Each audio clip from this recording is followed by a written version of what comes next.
Last week, I dropped $300 on my first landing page ad campaign and only got 2 leads out of it.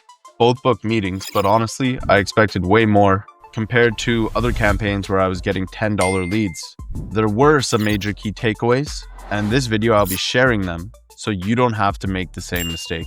All right, guys, so I'm making this video real quick just to show you the results from my latest campaign. This was my first time running a landing page instead of a lead form. You can see here it's showing 3 website schedules, 110 per website schedule, versus my last campaign, which I ran, which got 29 leads at around, $10. Now, obviously, this is almost a 10x difference, but the major takeaway that I had from this was if we look at the two, right, and if we look at this one specifically and we look at these ads, the main thing with all of these ads is there's no congruency between any of them.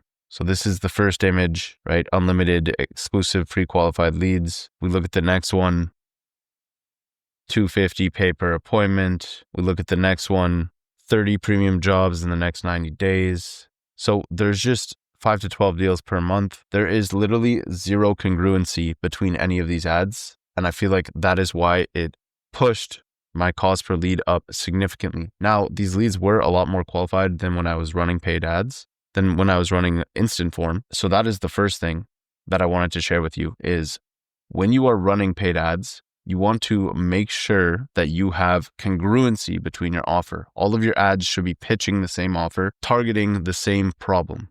Now, with that being said, one of the silver linings of running this is if we look at this other campaign, you can see here I have 2 static image ads. The rest are videos, or this one's a static image ad as well. And for this, if you just look at the click-through rate, it is significantly higher click-through rates on all of the video ads.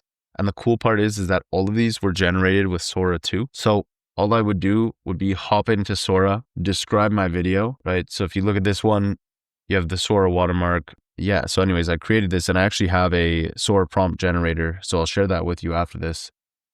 The other tool that I'm using is this site called watermark.com. So this is a pretty pro tip. So I would create the video in SORA, drop it in here, and then it would go and process that, remove the SORA watermark, and it's completely free. So pro tip, test this out. You're going to get better click-through rates. And then for all of these, I was using this SORA video generator GPT.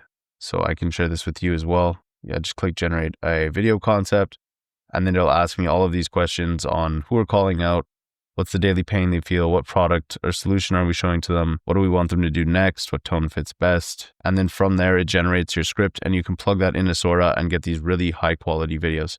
So short and sweet video today. If you did get value, consider dropping a subscribe. I'll continue to make these videos as I push for 100K a month in 2026. With that being said, hope you have an incredible rest of your day. Peace.